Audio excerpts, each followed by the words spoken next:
ये किस्सा तो पीराने पीर शेख अब्दुल कादिर जिलानी रहमतुल्लाह अलैह का है था। एक मरतबा आप अपने हल्के अहबाब में तशरीफ़ फरमा थे और वाज़ो नसीहत चल रहा था। एक शख्स आया और आकर के आपको इतला दी, हज़रत वो जो आपका बहरी जहाज़ बैरून मुल्क जा रहा था वो बहरी जहाज़ पानी में डूब गया। पीराने पीर शेख अब्दुल कादिर जिलानी रहमतुल्लाह अलैह एक लम्हा के लिए खामोश हुए और उसके बाद अल्हम्दुलिल्लाह कहा। उसके बाद वो शख्स इतला देने के बाद चला गया और आपका वाज़ो नसीहत उसी तरह जारी और सारी रहा जिस तरह से इस इतला मिलने से पहले जारी और सारी था। इस वाक़े को 1 महीना गुजर गया। 1 महीने बाद आप फिर अपने हल्के अहबाब में तशरीफ़ फरमा थे और वाज़ो नसीहत चल रहा था कि वो शख्स दोबारा आया और आकर के कहने लगा, हज़रत 1 महीना कबल जो आपका बहरी जहाज़ समुद्र में डूबा था वो मिल गया। आपने फिर एक लम्हा के लिए खामोशी इख्तियार की और एक लम्हा खामोशी इख्तियार करने के बाद आपने फिर अल्हम्दुलिल्लाह कहा। कल वो शख्स चला गया और आप अपनी तबलीग में उसी तरह मशगूल हो गए। इस वाक़े के 4 दिन बाद जो आपका खादिम ख़ास था वो आपके पास आया और कहने लगा, हज़रत 3-4 दिन से बहुत परेशान हूँ, एक बात है जो आपसे पूछना चाह रहा हूँ, मुझे समझ नहीं आ रही। हज़रत फरमाने लगे, जी पूछिए क्या बात।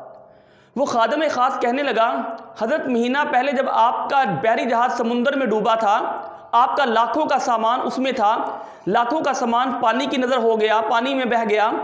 और जब आपको उस शख्स ने इतला दी, आपने उसकी इतला पर अल्हम्दुलिल्लाह कहा और उसके बाद जब महीने बाद आपको ख़बर मिली कि आपका वो जहाज़ जो पानी में डूबा था वो मिल गया, उस खबर मिलने पर भी आपने अल्हम्दुलिल्लाह कहा। इस अल्हम्दुलिल्लाह कहने की समझ नहीं आई। तो पीराने पीर शेख अब्दुल कादिर जिलानी रहमतुल्लाह अलैह फरमाने लगे, दरअसल महीना पहले जब उसने मुझे इतला दी कि आपका बहरी जहाज़ पानी में डूब गया तो मैंने एक लम्हे के लिए अपनी कल्बी कैफियत पे गौर किया और जब मैंने अपनी कल्बी कैफियत पे गौर किया मैंने देखा कि मेरा दिल दुनिया के सामान के ज़ाया हो जाने पर इतना सा भी गमज़दा नहीं।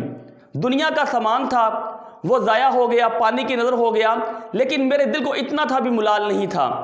मुझे इस खुशी पर मैंने अल्लाह ताला की हम्दो सना की और अल्हम्दुलिल्लाह कहा।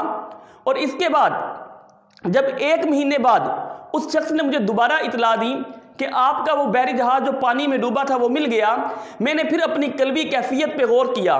कहीं दुनिया के माल मिल जाने से मेरे दिल में मुसर्रत और खुशी के शाद माने तो नहीं बढ़ने लगे, कहीं मेरा दिल दुनिया के सामान मिलने से ज़्यादा खुश तो नहीं हो गया। जब मैंने इस कल्बी कैफियत पे गौर किया तो मेरे दिल को खुशी नहीं थी, दुनिया के सामान मिल जाने की कोई खुशी नहीं थी। मैंने इस पर भी अल्हम्दुलिल्लाह कहा, मेरे दिल का रुझान दुनिया की तरफ नहीं। ये थे पीराने पीर शेख अब्दुल कादिर जिलानी रहमतुल्लाह अलैह कि दुनिया से वाबस्तगी इतनी भी नहीं थी कि अगर सामान गुम हो गया तो गम कोई नहीं, दुख कोई नहीं, जिसका माल था उसने ले लिया, और अगर सामान मिल गया तो दुनिया के माल मिलने पर खुशी नहीं। ये थी पीराने पीर शेख अब्दुल कादिर जिलानी रहमतुल्लाह अलैह की दुनिया से बेरग़बती और अल्लाह के रसूल की तरफ रुझान, मेलान।